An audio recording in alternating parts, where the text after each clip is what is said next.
Lunes na po umpisa ng paghain ng Certificate of Candidacy ng mga tatakbo sa eleksyon 2013.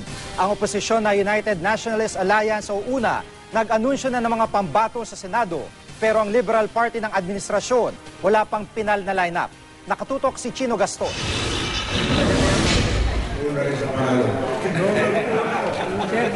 Karamihay mga kilalang personalidad na sa politika ang nasa senatorial lineup ng United Nationalist Alliance o UNA sa eleksyon 2013. Kabilang sina Ernesto Maceda, Richard Gordon, Juan Miguel Zubiri at Joey De Venecia. Kasama rin sina Senador Gringo Honasan at mga kongresistang sina Jack Enrile, JB Ejercito at Mitos Magsaysay. Inanunsyo rin bilang guest candidate si Senador Loren Legarda ng Nationalist People's Coalition o NPC. Pati si MTRCB Chairperson Grace Polla Manzares na makakasama rin umano sa senatorial lineup ng Liberal Party o LP. Nagpapasalamat daw si Manzares na makonsidera siya ng dalawang partido. Pero sa tanong kung tatakbo nga siya sa 2013, hintayin na lang daw ang anunsyo ng LP. Iniintay ko pa rin siyempre kung yung boss ko, yung ating Pangulo, kung ano bang pinal na desisyon.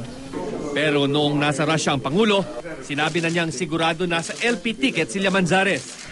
Gayon din sina dating Senador June Magsaysay, dating Congresswoman Risa Hontiveros, Congressman Sonny Angara at Senador Coco Pimentel.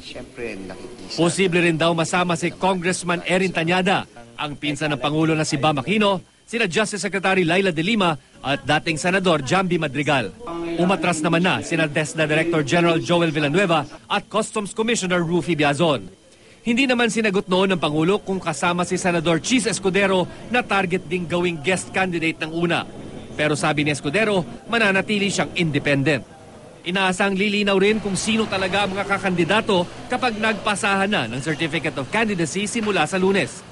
Si Senador Panfilo Lacson naman na nasa ikalawa at huling termino na sa Senado, posibleng ilagay raw ng Pangulo sa isang ahensyang lalaban sa krimen at korupsyon.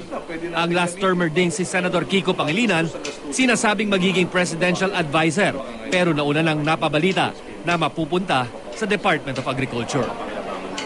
Chino Gaston, Nakatutok, 24 Oras.